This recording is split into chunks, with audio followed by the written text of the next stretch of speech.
you. Good morning, guys. I haven't been with you last night, and I just talked with some people, and they told me that there were a lot of drinks involved. So I'm not sure how awake are you, but I hope you're pretty awake. This is not going to be, well, I guess we could make it easier, but I think you guys are really smart, so I'm gonna try to give you guys something that you can actually use. Are you okay with that? That's like $1,000 though. So I hope you guys are awake. That was my point. My name is Catalin. Like I said, I have a European name. I'm originally from Europe, Romania. I started an agency, Increase Media, a while ago, I think 5-6 years ago, and we mainly work with e-commerce and personal branding. Personal branding is really a passion of mine, and I think there's a lot of promise in doing that, especially that all the algorithms will always incentivize better people rather than companies, right? And especially, I mean, the way we work as human beings is the same. We will always go on these platforms, Facebook, YouTube, Instagram, Pinterest, Twitter, and so on, to look for people. There might be some companies that pop in there, but most of the times we're looking for people. We might be interrupted by companies, or sometimes we even look for companies, if we're talking about missionary companies like Tesla or Apple or things like that, which really what they're doing, these companies, is they're mirroring human values. When Apple has a mission, that's really something that you're normally looking for in a person. So the reason that you like Apple or Tesla or all these other companies, and by the way, these lights are very heavy. So oh, the projector is the one that's killing me. Got it. I'll stay right here. The reason you like all these companies is because they're like people in your brain, right? And I'm gonna give you an intro about myself real quick so you know who I am in some context, but I think that's a very important lesson. If you can only take that away from my 50-minute talk, I think, so you're gonna hear me a lot today. 50 minutes, 55 minutes. I think that's it. If you could take your marketing, for example, if you look at Netflix, if you look at Instagram's Netflix right now, and you look at the way they post, the way they comment, the way they engage with people, it's like there's a 16-year-old that's owning that account. And I'm not sure that that's not the case. It might be the case. They post memes, they answer with jokes. It works for Netflix, right? It might not work for you, but they're human. So when people go to Netflix, and if you look at their engagement rate, so the amount of followers and the amount of engagement that they get, it's incredibly high compared to other pages, especially company pages. So that's because people go there and they look at them as a person rather than a company, and that's incredibly powerful to do. Okay, so let's put that there, because I was thinking about that. Okay, so we do e-commerce, personal branding. I'm really passionate about personal branding. One of our clients there, is Jordan Peterson, who's a rather controversial guy, but I love what he's doing. And we have some other people that we're working with. And also on the e-commerce side, we work with SaaS companies and e-commerce, like the straightforward e-commerce from like fashion and so on. And we mainly do content for them on social media and ads. And that's what I'm going to talk to you guys about. I'm going to give you guys, for the next 10 minutes, I'm going to give you guys some things that you could take and actually start thinking about and implementing in what you're doing. And then for the rest of the talk, what I would love to do, especially that we're not a big crowd right now, what I don't like is that we're all over. Like there's one corner right there, but you could probably tell the psychometrics of the people by the place they're sitting in the room. Like introvert, more extrovert. Well, I'm not sure about that, but so I'm gonna give this talk for like 10 minutes. Then I would love to do a back and forth with you guys and answer some questions and talk about some specifics that are interesting, that you guys are thinking about, having challenges with, and so on. Especially that I'm not sure about the brand, agencies, SaaS, what you guys are doing. So the most efficient thing would be to talk about some specific use cases, some specific questions you guys have. And I'm going to have a way for you guys to send those questions so you don't have to raise your hand if you're not comfortable with that. That's actually like So I did a talk, I think a year ago, in front of 500 people. And I first tried to have people raise their hand to ask questions. 5 people did, so that's 1%. And then I had this thing I'm gonna show you this thing that I'm gonna have you guys do as well, in which people log in and they send a question, and 297 questions were sent. So I don't know why that happens, but it probably has to do something with trait, personality, extroversion, introversion, or comfort. I'm not sure. Anyways, cool. So 10-minute presentation. The title of the talk is called Process Over Ideas. And it's, I like the title. Good, so you're gonna be able to find the slides in this link. You can take a screenshot or note it down somewhere. And it's gonna send you to the Google Doc, the Google document, where you can find the slides, okay? Let me know after you guys took a photo. Good? Good. So, I told you about me. This is a much better shot than I look in real life. Submit questions. Okay, I want you guys to note this down as well. So slido.com and code DigimarConSF. I want you guys to go in there, and while I'm speaking, well, I'm pretty sure multitasking doesn't really exist, but, well, I'm not that sure. I haven't seen that many studies proving it wrong, but I'm not sure if you guys can multitask, but what I would like you to do is, while I'm giving this 10 minutes, you put in your questions that interest you. If there's some things that I'm saying that spark ideas or questions in you, you can put those down. You can put multiple questions. You can also upvote other people's questions, and then we're going to take them in some order, maybe from the most voted to most voted down. Okay, so we got that. You guys good with this? You got it? Good. Okay, so let's see. Okay, so all of us know this. Like, digital is becoming more important, all these things, so we're going to skip this. We know this as well.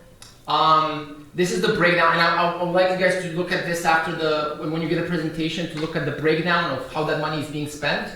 I think that's fairly important to see. Also, when you're looking at social media, so like Facebook, Instagram, not so much Pinterest, not so much Quora, not so much Reddit, not so much Snapchat, but when you're looking at the mature, so like the mature platforms that are out there right now, the costs are rising. And I know this is confusing. You take it from the right to the left. Because if you're going to do a graph, just do a confusing one. I haven't done it myself. So if you look at it in the last 4 years, the costs have risen, how much? 8 times? 8.3? So if you're selling a $10 product and it costed you $1 to sell it 4 years ago, it will now cost you $8 to sell the same product, to reach the same amount of people, right? And that even excluding the decrease in click-through rates and all the other stuff that might influence your cost per acquisition. So this looks pretty bad, right? Well, if you look at Google, it has the same trend, but this was 2009. It's not 2018. Okay, so we got that. Oh, this is cool. And especially, how many people are in SaaS? Okay, only a couple. How many people are in venture-backed companies? Okay, that's great. So what happens in Silicon Valley is, because there's so much venture capital that's going into these companies, what happens, and you guys probably know this, some of you might know. So the record $84 billion in venture capital in 2018. Now what that means, and especially that the incentives for these companies is growth no matter what, is you will see a lot of overpaying for the same impressions, even though their unit economics, their financials, their cost per acquisition, their profitability and so on wouldn't make sense. So when you're not venture-backed, when you're not competing with these people, the reason you're seeing those high ad costs right here is there's actually pretty good correlation between the amount of money that's going into companies from venture and this, right? Because if you have 50 million to invest, if you just raised 50 million, and if your VC is just grow no matter what, I want to see growth, then what you're going to do is you're going to overpay, right? So I'm having troubles with this. Can you guys hear the difference, or I'm just worried about it? Cool, perfect. So there's actually pretty good correlation with these things, right? You see 2014, right? That's like a 40% increase, 30% increase, and you go down, right? Interesting. There might be a delay in the increase, so and this is not statistically significant, so it doesn't really matter, but like if you're looking at it with your eyes, you might see something. Okay, so what does that mean? So we have that. Now, this is not going to last by definition. And the only thing it does is it matures the platforms, right? And it takes the people that do not have enough lifetime value of a customer, that do not make enough money with a customer, it takes those people out of these platforms. So if you're selling a $10, a $100 mattress, well, the $100 mattress would be tough. But if you're selling a $100 product and you have this venture firm that's selling a $100 product, but they could spend $500 to acquire the customer while you can spend $30, that's going to be a race that's hard to beat. And the only thing that they're going to do is they're going to artificially grow the price of the click, of the impressions. But in the long term, it can be sustainable because they have to turn a profit eventually, at least in theory. No VC ever agreed with me on that. Okay. I like talking to venture capital people. I think they're cool people, but this is kind of bad. Okay, so the core thesis of how these social media platforms work is they're supply and demand platforms. Okay, so you have some ad spend that's being spent on people, and you have a certain number of impressions that's ready to be consumed, right? So an average person, let's say one of you might go on Facebook for an hour a day and will consume 25 posts. So I have 25 impressions that I can deliver to other people that can create content. Let's say 1 million posts are creating a day, and now I have a supply and demand. So I need to filter the 1 million posts to know which ones I'm going to deliver to the 25 that I have available, because a person can only consume 25. And the way I'm doing that is with an algorithm, right? So I have these Facebook algorithms and so on. Good. And the same things works with ads. This is getting annoying. The same things works with ads. So I have $1 billion that's being spent and 1 billion impressions. If I have $10 billion on the same impressions, then I'm going to have to charge more because I have the same amount of people. Now what happens right now with Facebook and Instagram, but Instagram is going faster, is the rate of growth of the user base is slower than the rate of growth in the ad spend that's being spent on the platforms. So that in economics is a point of maturity, when things start to get mature, right? Okay. I'm going to stop with the boring stuff, but this is important so you understand how you position your strategy. Okay, we also see, so in 2014, if you were doing just anything on social, you would be profitable, just because that was the case. Now things are starting, and again, this is confusing, is bottom up, right? So that's profit, that's loss, okay? Don't take a picture, you're going to have the presentation. Okay, what is the solution? You could be better or be different, right? So what does it mean to be better? You can take the platforms that you're spending on or the platform that you're creating content and you can be better. You can create better content, you can create better ads, you can optimize your ads better and so on. So that's one option. The other one is be different. Go on other platforms, podcasting, LinkedIn, YouTube, Reddit, a sponsored podcast, do your own podcast. Try some creative billboards. No, that's actually not being better. But try something different, because by definition, when you try something different, a new platform, you're going to have, if it's not mature yet, you have a high risk, high reward strategy.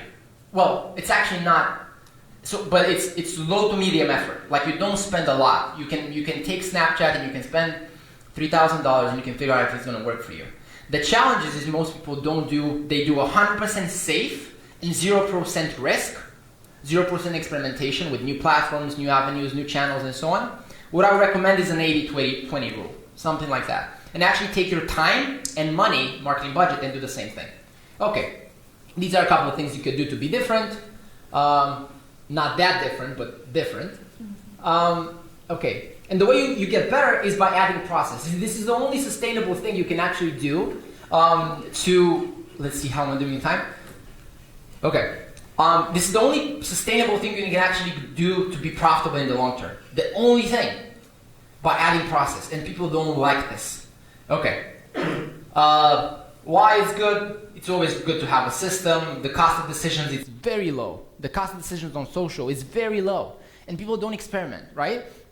So if you need to buy a house, and it's going to cost you $300,000, you might spend a lot of time thinking about that decision. But if you're going to spend $20 on an ad set on Facebook, why you're spending 8 hours and 3 brainstorming sessions thinking about it? right? It doesn't make sense. So if you take this approach that if a decision is low cost, do it anyways, you'll get a lot more speed in your marketing efforts, and you'll be stunned at what actually works and what doesn't. Most of the times what I've seen is, for example, if we have some client and we have 5 ideas, the things that we want to do. What we'll do is we won't spend another 3 hours deciding which 2 we're going to do. We're going to spend $500 on each and let the market tell us. And most of the times we're all wrong, all 3 or 4 people. And that's humbling in a very interesting way. And if you're marketing people and you experiment a lot with these platforms, you see the same thing. So, okay, we have that. And there's power in that. If you take your current state, like if for example, if you're improving at 1% a day for every single day for 365 days a year, you're gonna be 37 times better. If you're gonna decrease by 1% every single day, you're gonna end up with almost nothing. So incremental improvements or decreases in performance show up in long cycles, but don't show up in short cycles. So that's why when you have a strategy, when you have a company, when you have a client, whatever it is you guys do, and you start to get safe, and you start to see a descending pattern or a descending cycle, that's how you know in 1 year, if you're gonna continue to doing that, you're gonna end up with almost nothing, right? And that's how people end up with, oh, we don't have anything working, so like whatever, social is not working, this is not working. It's usually that.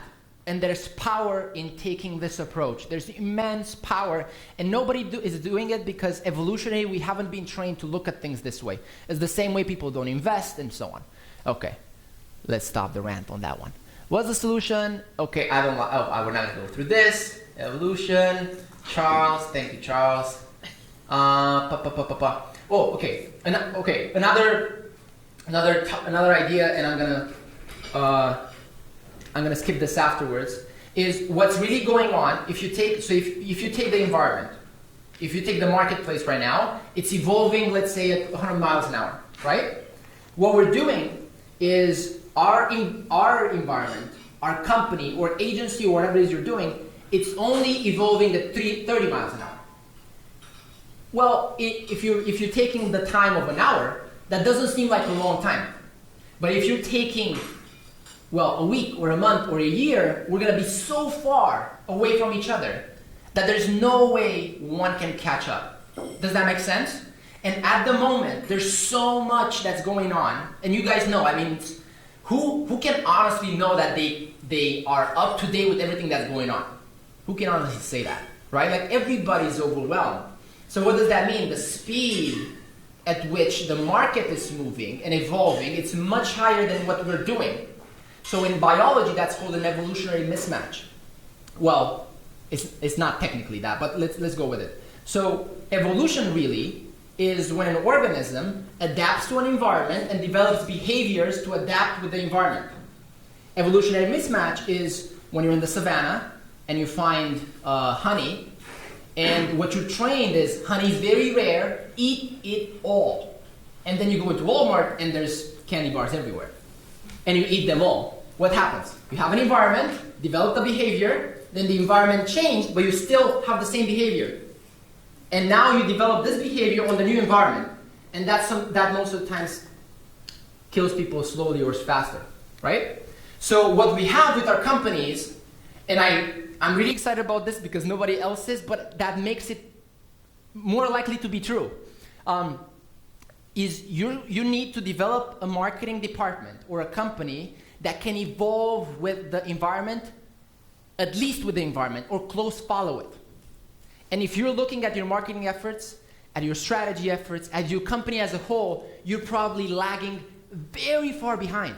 And that's okay. But if you don't realize it and if you don't take steps today to develop processes, to develop things that are sustainable, if you don't develop, for example, if all the technology is evolving with machine learning and all these things, why are we still doing manual work?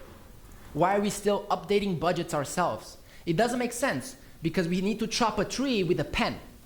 If we're going to chop a tree that's 30 feet thick, we need something different, right? And what we're trying to do in our marketing is we're trying to chop a tree with a very small hammer. right? We're still doing manual work. We're still updating budgets. We're still thinking about every single creative ourselves. We're still taking 4 hours to create a banner for days. So 4 hours is pretty good.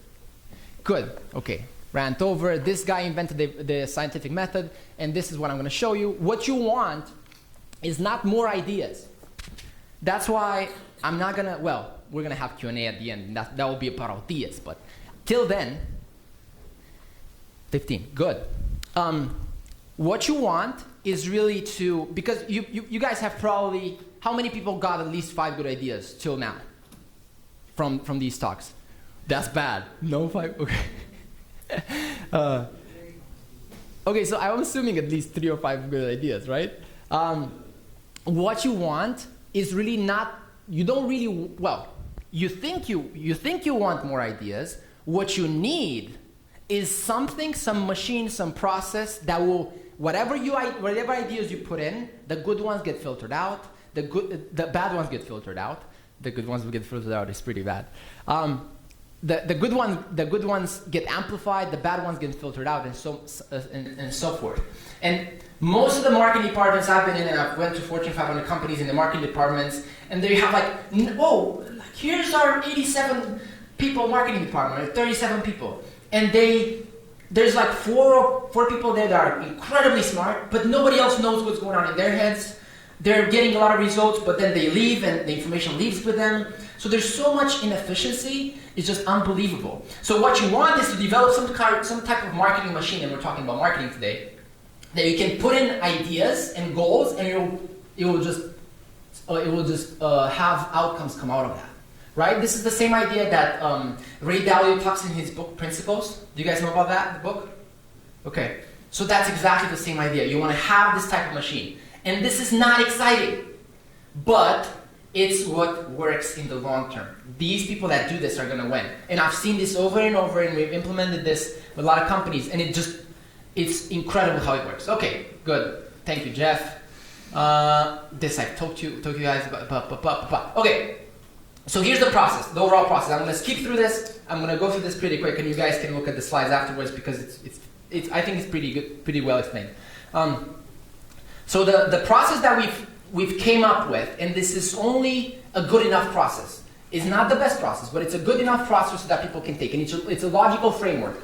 It's not the statistically correct experimentation platform. So people need to take and actually implement it into their companies. Is the first step that you got to do is understand your point A, your point B, where you want to go, where you are, where are the goals, where are the KPIs, and so on. Then develop a strategy. How would you see to get from point A to point B? This is all common sense, right? So don't bear with me. Then you're going to implement the first milestone. Then after that, you're going to analyze the first milestone that you implemented. You're going to see, did it bring me closer to my initial goal? If yes, why? If no, why? What are the lessons I could learn so I could improve back in? So this works like this. And in theory, if you keep this process up, you're going to have a reinforcing positive feedback loop with time. There's no way you cannot evolve. And that's key. That's what I would make the goal for myself, to keep improving, not specifically have these, what most people want is these incredible high bursts of one campaign that will take me to the next level, or something. So they want this. What I'm suggesting is this. And the chances of this happening are much higher. Okay. We got this. Okay, this is a good framework to create content, and you guys are going to have a link to that. So you take the steps of the funnel with what people are thinking, with the types of content you can create, and the types of audience that you have, and that's not in this screenshot. So you're going to have access to this. It's a good framework for creating content. Customer journey, this is the same thing. And you guys like customer journey. I think you guys heard it like 1,000 times. Okay. This is the strategy part. You define the goals. You create your hypotheses, your ideas, and you create a plan to implement those. And this is going to be detailed, so I'm not going to go fully into this. You prioritize them, all these things. For example, you need goals and KPIs. So $100,000 in sales is a goal. KPI is $50 cost per acquisition. AOV, average order value, $500. And the amount of customers, 200, right? So that's how you know. So your goal is to get to $100,000 in sales. And the way you know you're on track is by having those KPIs. This might sound simple, But if you implement this into your sprint planning, whatever you're doing, agile marketing, whatever it is you're doing as a planning, it will work. Okay. The way this works is you take your data, your backlogs, your ideas, you create potential hypotheses, you filter them, and you create structured hypotheses. If I'm going to do this, if I'm going to create an ad that's a video and it has the first 5 seconds catchy, then my click-through rate is going to increase by 50%. If I do this, then this is going to happen. Or my sales will increase by this number, or whatever. Okay. The variables that you can have in your strategy are the following. You can have messaging hypotheses, length of the video, time of day, audience and targeting. All of these things are things you can test. And at the end of the day, you'll end up with something like a best practices playbook for your situation, your client or your company, in which you would know this is the type of things that work, this is the type of things that don't, and so on. Okay, I'm going to go after this. Strategy, we decided this. Execution, I'm not going to go into this, but this is, most people don't have an issue with this, with the execution part. But executing the wrong thing is really worth nothing almost. So executing the right thing badly is better than executing the wrong thing perfectly. This guy's playing with words too much. Okay, analysis. The way this works, and again, this is a logical framework, is you take your data, so you take the things that came in, the results that you have, that's wrong. So that should have been something else there. You take the things that worked, so the green is what worked, and you put them into your best practices. So if our videos have the first 5 seconds being very catchy and sparking curiosity, then that will create 50% more watch time on our videos. You add that to your best practices. And now if you have more clients or more customers, you can take those and transfer those learnings to other situations as well. You can test them there as well. If I take our existing customers and do an ad that's wishing them happy birthday on their birthday, because you can do that on Facebook, then that will increase the amount of people that come from referral by 5%. If I invest $1,000 in that will increase the referral rate by 5%. So you can add those things in your best practices. And what doesn't work, you can add them to your non-best practices or archive or something. What doesn't work is also important. What was the saying? That there's only one way to be smart and infinite ways to be stupid, something like that. What doesn't work, it's very important as well. Okay, we're gonna skip through this. Okay, this is, if you guys are not in SaaS, this is what the SaaS kind of world, and probably most of the world focus on. They focus too much on acquisition. So this is acquisition, monetization, retention. This is the amount of impact that you're gonna get by focusing, excuse me about that, by focusing on acquisition, monetization, or retention. So if you take 1 unit of effort that you have and you put it in acquisition, you're gonna get 3.3% back. If you're gonna put it in monetization, doing more money with the same customers, you're gonna get 12%, and if you're gonna put it in retention, you're gonna get 7%. What most people do is they overtly, and that's the amount of attention that's being distributed on those. Most people focus a lot on acquisition and almost nothing on monetization and retention. And if for example, you're not profitable right now with your acquisition ads and campaigns, what you can do is start spending on monetization acquisition. Start taking your existing customers and see how you can move metrics with those. See how you can make them buy more and so on with campaigns, rather than focusing on getting new customers, which I know that's what the stakeholders want. I know that's what the manager wants and so on. Like, oh, give me more customers. But it's not gonna matter more in the bottom line than this. Okay. This is some math. You can look at it afterwards. The difference between focusing on acquisition or monetization or retention. Netflix, I talked about this. So, oh, that's not good. So that's it. I have 25 minutes. 25 minutes. So let's do that. Let's go back to this. So has that been kind of helpful at least? I want you guys to speak now. Is it not, I know it's not exciting, but is it helpful? That's the keyword. Okay, so what I want to do now is,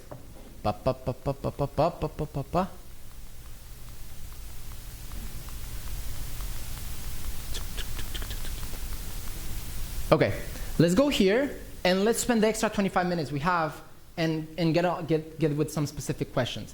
I'm gonna open my data so that I'm sure I get these questions. And we're going to go with that. Let's see.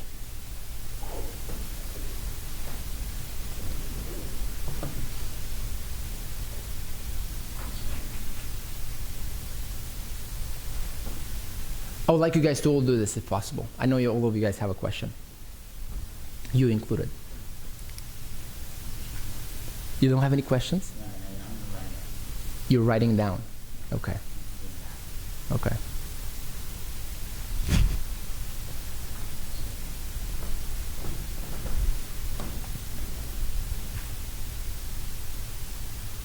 Let's see. I don't see any question. Or is it, this is not loading?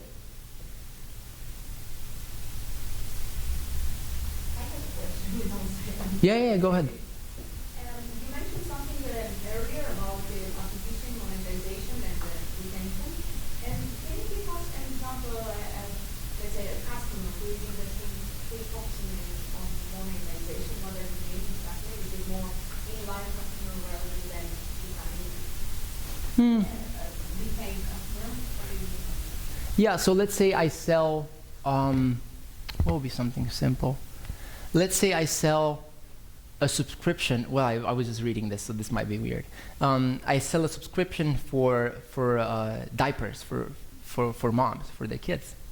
And let's say acquisition is getting more customers to buy in the subscription. Monetization would be taking the existing customer base that I have that's already buying the subscriptions and seeing how I can make them also buy the milk subscription, right? Or the private events for mom subscription, or buy some upsells that I have in the diapers with more premium diapers, things like that. So more cross-sell and upsell? Yeah, Okay. cross-selling and upselling, yeah. And retention is just making them stick longer. And most of the time, these two go hand in hand. You cannot really just focus on one. Well, I guess you could, but technically, practically, what you end up most of the time is you're going to increase both. And if you're going to take 10% of your marketing budget and start doing that creatively, and just, here's what, I've tested this and it worked incredible. It's not particularly what you asked, is we have an ad after people buy saying thank you. It works like wonders. People like tagged each other. It's like, oh, you need to buy this. Like, it's so incredible because nobody does it, right? Have you seen that ever? Right? And it's such a simple ad. And you just take the people that purchased in the last 7 days and you just say, hey, thank you so much for buying, really appreciate your business, whatever that might be the case. Here's some additional resources, here's where you can call us if you need anything, blah, blah, blah, blah. And it works, right? And I don't have 6 months of data to be like, okay, people retain for 1 month longer or something like that, but it just works.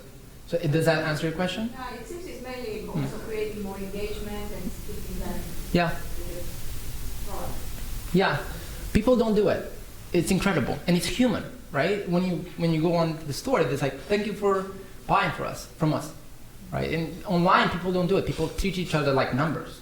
It's like, oh, we have 1,000 customers. And that's 1,000 people. You couldn't fill 1,000 people. Like you couldn't put 1,000 people in this room. That's a lot of people. Does that answer it? Yeah. Okay. If you guys want to raise your hand and ask questions that way, I'm going to answer both ways. It's fine for me. Okay? I have a question. Yeah. So my company. If you can speak louder so that everybody hears. Yeah. So I work for a you're great. publisher, and oh no, the cube. No. I think Try and talk into the cube like this. that's the weirdest microphone. Okay. Yes. So I work for a publisher, and What publisher? Babycenter.com. Got it. Yeah, we're a J&J company, and we have a pretty robust social team and strategy, and we find that we're trying to produce content for parents and but also navigate the algorithm for Facebook, and we'll have a strategy in place and it's working well, and the next day they change their algorithm. So how do you recommend adapting? Like, is it possible to adapt too quickly? Do you kind of write it out, see how things are going, or what's your? Is it possible to adapt too quickly? Maybe not. No. So what you're saying is you have a strategy, you put something together, it takes you a month or it takes you 2 weeks or something with your team, and you start implementing it, and then it works for a bit and it stops working. That's what you're saying. So what can you do to have it keep working, right? Yeah. Well, I think two things. One, this is kind of what I talked about. Most of the times what people do, and this is the traditional model, is they develop a strategy. Here's 10 ideas I want to do, 10 things that we will do, and then they stick to them with their life. I don't know.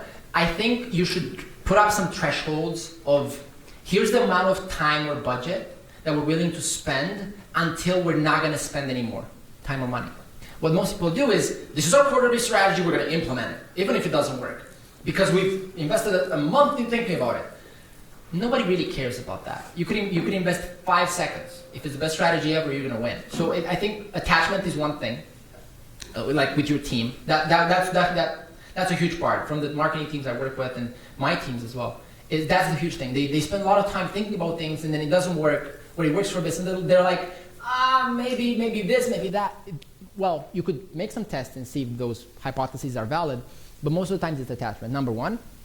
And number two, I would put a threshold on the amount of time you're willing to spend and money to see if ideas are working. And outside of that, I think technical things like tracking. Are you tracking things properly? How do you know it's not working? How do you know it's working? And that's a tough question, like attribution questions. These are tough questions. They're very hard to answer, actually. So what I would do is just, if things are not working for you, I would just figure out small experiments and a huge amount of them that I could run. That's what I would do. And then when something works, double down. And if that works, double down again. And if it doesn't work, scale back and go laterally. So it's like, think of it like you're putting soldiers, you have like 50 soldiers lined up, and you have them go front, go ahead.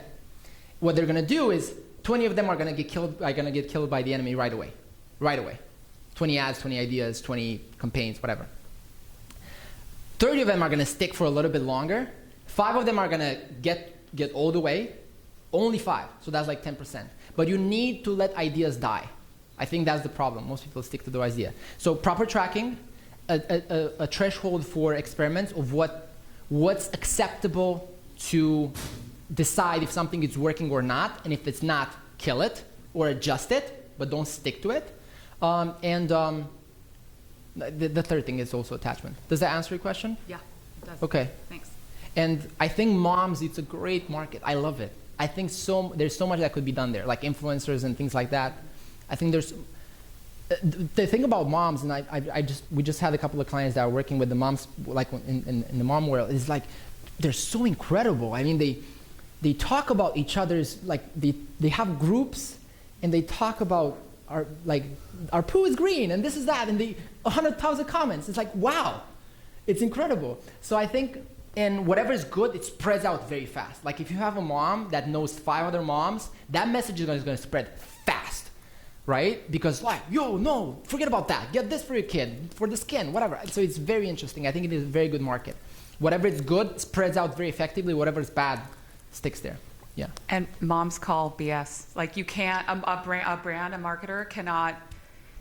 Well, we won't let them market on our Facebook BS, page though, unless they're authentic and speaking, obviously in our voice. But yeah, the comments are hilarious if moms think that they're being advertised to and not being given some sort of value. Yeah. The conversations are fun. Yeah. Fascinating. Yeah, well, the idea of community is what usually works. If you have a B2C product, the idea of community, like putting up a Facebook group, which is the simplest form of community, or putting up live meetups or live events in which you have people meet with each other and bring education and information to them with your brand there, it's so untapped and valuable, it's incredible. So if you allow meetups to happen with your moms and you give away product, then that's going to work so much better than any Facebook ad you will do. Because the idea of community is what brings moms together, so you're just amplifying that. I hope that helps. I'm going to answer one from here, and then we can go into the, what do you recommend as the minimum viable time period for conducting experiment? Okay, who asked this one? Can I see? It's not bad, come on. What's going on? Okay, so what do you recommend? It's anonymous, so it's like, if I want to be anonymous, I'm going to be anonymous. So what do you recommend the minimum viable time? So for ads, I have the simple rule. So ads have the Facebook pixel that they optimize with. Everybody knows that. The way they optimize the ads is you especially conversion ads, but all ads really, is you need a certain number of conversion events that you're looking for in order for the ad to learn enough so it can deliver you more of those conversions. For example, if I have an ad and I want to get more purchases and I'm selling socks and my socks are $10 and my average cost per acquisition is $3, let's just say, I will need at least 50 conversions on that ad set. This happens at the ad set level, not the campaign level, not the ad account level, not the ad level, ad set level. You need at least 50 conversions at the ad set level in order for that ad to have enough information to optimize for more conversions. So you need and this should happen in your conversion window. So the conversions windows are 1 day, 7 days. Yeah? So when you go to your ad set setup all the way down, you can set your conversion window. And what does that mean is if you set 7 days, you need at least 50 conversions in 7 days. So let's say our socks are $3 to sell. That's $150 in 7 days. 150 with 7, that's 22. So you need at least $22 a day budget in order for that ad to even have a chance to optimize enough to give you actual optimized results, to learn enough to give you optimized results. What most people do is they kill, so this is for ads, is they kill their chances by setting up the budget in the wrong way. Because if you're going to put $5 a day on that ad set, and you need at least 50 conversions for that to optimize, then you're not going to be able to even see that ad converting well, even if it might have a great chance. So give it at least 50 conversions at the cost per acquisition that you have for that conversion event. Now, if that's too much, if you're selling a mattress and it costs you $200 to sell a mattress, and 50, that's $10,000, that's a lot of money for an ad set. You can go down on the funnel. You can optimize for add to cart and bet $5 for that. You know that 20 add to carts is one purchase, so you know $100 it's a purchase, 20 add to carts, that's $5. So you optimize for add to cart and you put $5 on that, and you get 50 events off of those. If that's not enough, if that's too expensive as well, you go down to view content that viewed your product, and that could mean for anything that you're doing, right? So if it's a service, it works the same way. You still have a funnel with events that people go through. So that's for ads. For content, that's a complicated one. So is that helpful for ads? I have a question. Yes.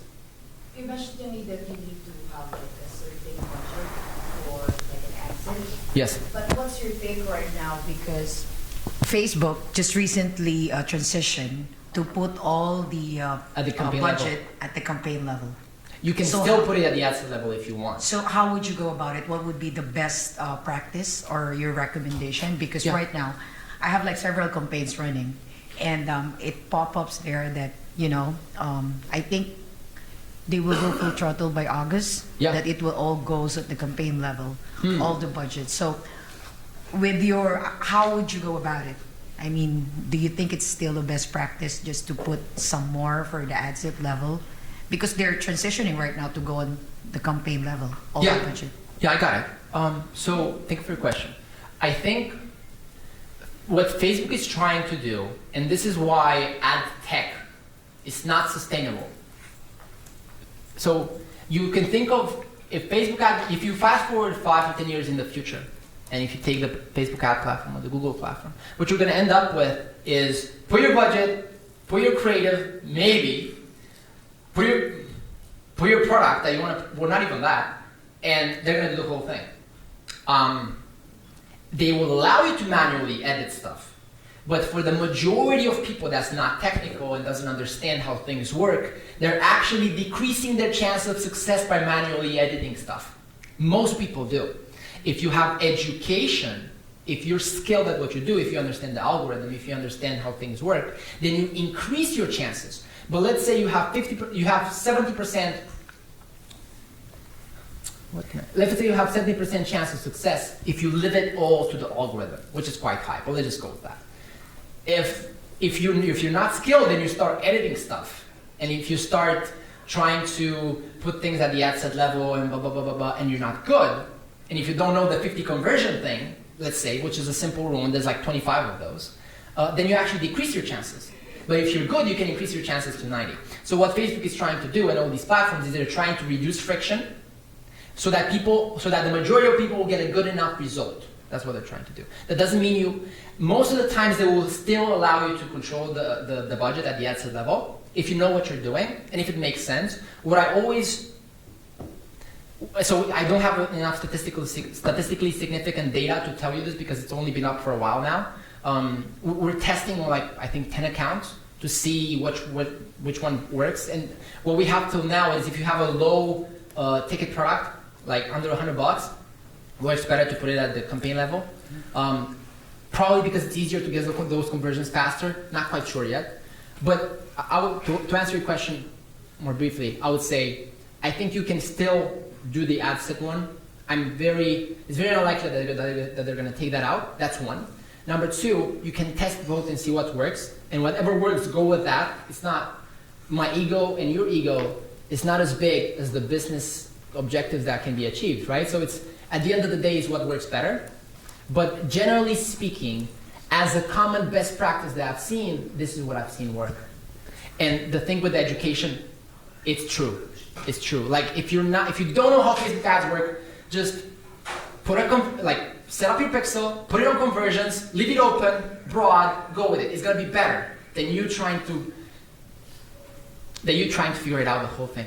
So does that help?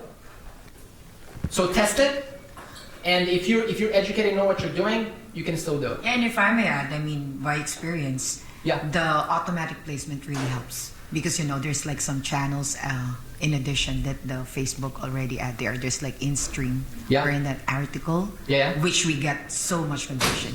So much conversion? From those particular placements. Yeah. So it helps. Like the good thing about us is like we're a managed partner. What do you guys do? So we're into slimming solutions, skincare. Great market. Professional services, so to speak. Yeah. So there. So if I may add, that makes sense, yeah. But by experience, we do automatic placements right now, which really help. Yeah. Rather than me. Ask for me, for my campaigns. Yeah, for sure. And the only place I've seen you selecting placements work better is with stories, maybe with Messenger, but not really. But with stories especially. They have a lot of ad inventory right now to consume. It depends on the industry, but as for us, it works. Generally speaking, yeah. I couldn't know with your industry, but generally speaking, they have a lot of inventory with stories. So outside of stories, you're just better off leaving it to automatic placements, for sure. Okay. What are the top 3 social media trends you see in the next 2 or 3 years? I don't like trends at all. Well, I don't know. I don't know, actually. I do know, but I think they're guesses. By definition, they're guesses. Any projection that you put into the future, it assumes that the future will be an extrapolation of the past. So I think that's most of the times more inaccurate than accurate. And I know that's not helpful, but that's closer to the truth than me putting up some trends.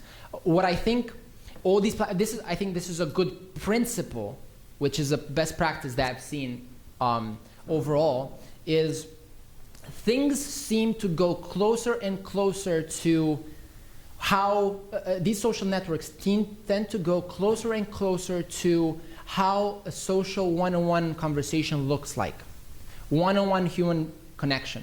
They tend to go closer and closer to that. For example, Facebook did a thing, I think a year ago, in which they said, we're gonna have the platform incentivize people having more, developing meaningful connections on the platform, right? You've seen Zuck says that. So the way they do that is they incentivize long, thoughtful comments. So because that's usually a behavior that happens with somebody you have a personal connection with. So if you want to increase your engagement rate and your natural organic reach on your posts and even your performance overall, that's one trigger that Facebook goes and rewards, which is deep, meaningful posts. So if you can say, for example, tell us one story about your product, or like how does using this change your life, or like tell us a story of how you were before this. And if they leave 4 lines of comment, that's a big commitment. People normally do that only with their friends that they care about, only with things they really give a damn about. So what does that say is that Facebook, Instagram, YouTube, and all these things, they're going more and more towards how a human-to-human relationship would look like rather than a one-to-many. Right now it's one-to-many. And most of us, what we're doing, if you're looking, for example, at Cambridge Analytica, what they did, and it was a huge amount of skill, but with no values and moral and ethics whatsoever.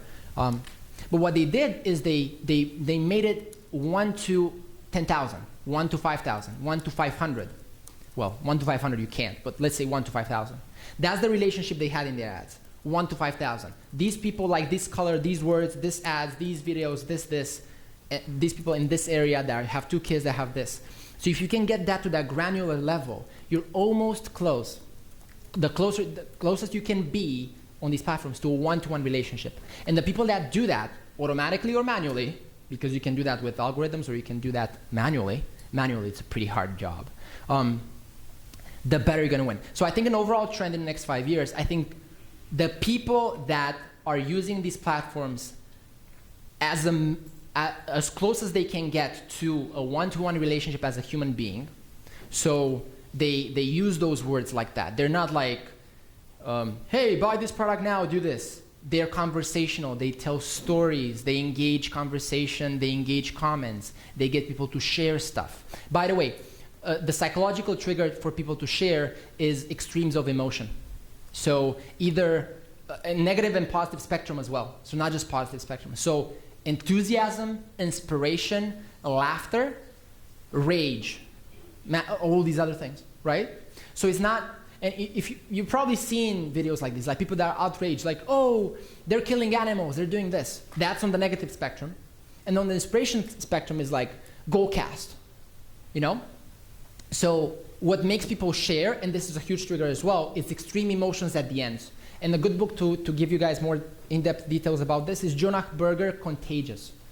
He has done some actually pretty good studies on this and study what people share, and it's pretty incredible. And usually sharing goes hand in hand with word of mouth, which is the ultimate form of marketing ever, because it's zero cost and it works. What? Jonah Berger, not burger, like Berger. Contagious. Search for Contagious on Amazon. You're going to find it. You should find it. Okay. So, okay, let's do fast forward and answer the other questions that are here. And then I'm going to be outside if you guys want to chat more. I'm going to be here for like an hour at least. Can you talk about some paid channels you're excited about outside of Facebook? LinkedIn. How many people are in B2B? Okay, quite a few of you. So, if you have a personal brand, and I would actually encourage any employee to have a personal brand, mainly because it raises your value in the marketplace by ways you cannot believe. I've actually done a pretty insignificant study with 5 people that were employed in different segments, some of them engineers, some of them doctors, and not doctors, some of them working in the healthcare sector, but not doctors. And they started posting on LinkedIn, they started engaging, and their boss actually got scared and they got a raise in 6 months. 3 of them out of 5. That's actually very interesting. So I don't know, if you want to raise, that's a pretty good strategy. But LinkedIn for B2B. What I would recommend, if you're in B2B right now, use LinkedIn for content. Actually post meaningful content there. See how you can take your sales list of people you want to reach and add them on LinkedIn, comment on their posts, create content and tag them on it, because their list will see the post if you tag them on it and if they like it or see it. And do a podcast on top of that, a niche B2B podcast. It just works like wonders, and you can have 100 downloads and people will go to your podcast. If it's, for example, look at Treehouse. You can Google Treehouse for the best B2B strategy with podcasting I've seen. Ryan Carson, I think is the name of the founder, and I'm going to finish in 2 minutes. I know I have 2 minutes left. They have a podcast for VP of product. They have a podcast for CIOs. It's amazing what they're doing. And they only invite VP of product, which is their ideal customer that they're selling to. And they're developing a connection with them in a value add way. Salespeople know this. This is common sense. And those people are now aware of what you're doing. And when they have the need, they come to you. And if you're selling a $100,000 product, service, whatever it is you're doing, that's huge. That's huge. So what I would say, I'm really excited about LinkedIn. I'm really excited about Quora, the questions and answer platform. We've tested about $30,000 on it in spend, and not so much as I would like to have done content. But if you can create native content in Quora and then promote that content, it's like Google and Facebook combined is at the middle. On the intent scale, it's in the middle between Facebook and Google. It's incredible. It's incredible. Atlassian is right now the biggest spender on Quora right now. If I'm aware, if my account manager told me that right about 3 months ago. And there's not, I think they're spending like $150,000. And because I know the second spender and they're spending about 100, so I'm not sure. But something like that. And if they're spending $150,000, it must work. And it's great. So I would say Quora. I would say Pinterest if it works for your business. I would say LinkedIn if you're B2B combined with podcasting. And podcasting, I think it's like maybe 6 to 18 months of leeway till it's going to get saturated or mature, and people are going to start filtering the podcasts. Right now, there's more demand for podcasting than supply of podcasts. So if you just do a podcast and interview people, and you actually niche, you have a niche in which you actually provide value by definition if you're niche, then I think that makes sense. Okay, one more question, I'm going to go. Can you ask someone to pass the cat books around, please? I like the slide about being 1% better every day. What books do you recommend reading? Okay, the 1% better every day is from a book by James Clear called Atomic Habits. And he talks about basically engineering your environment to get better and better every day. And he talks about a lot of things about how your environment matters more than your willpower and so on, which is actually true.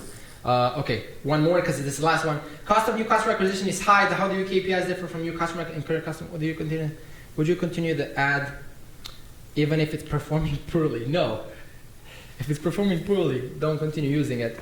I think it depends. So what you have is you need your lifetime value per segment. So you know your different segments of people, how much they're worth to your business. The customer lifetime value, which is the amount of revenue that you will make in a year, minus churn. And of course, it will probably be, most of the times, in most cases, it will be cheaper to acquire, to have a customer that's existing, buy again, than buy a new customer. Most of the time. There's some cases I've seen that not be true, but it's kind of odd. So most of the times that's the case. And how do your KPIs differ from new customer and current customers? Well, they're different. They're just completely different.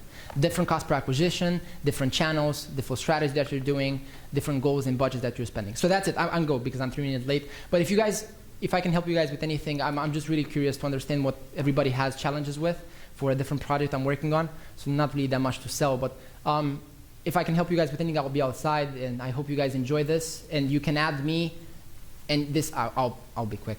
This is my QR code with all my details.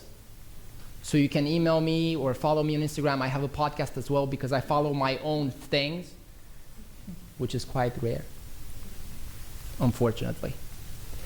Come on. Thank you guys for bearing with me. 5 minutes late. Okay, you can scan this QR code and it has all my details, Facebook, Instagram, LinkedIn, whatever. I post on LinkedIn, I have a podcast. You have my email there as well. That's it. Thank you so much.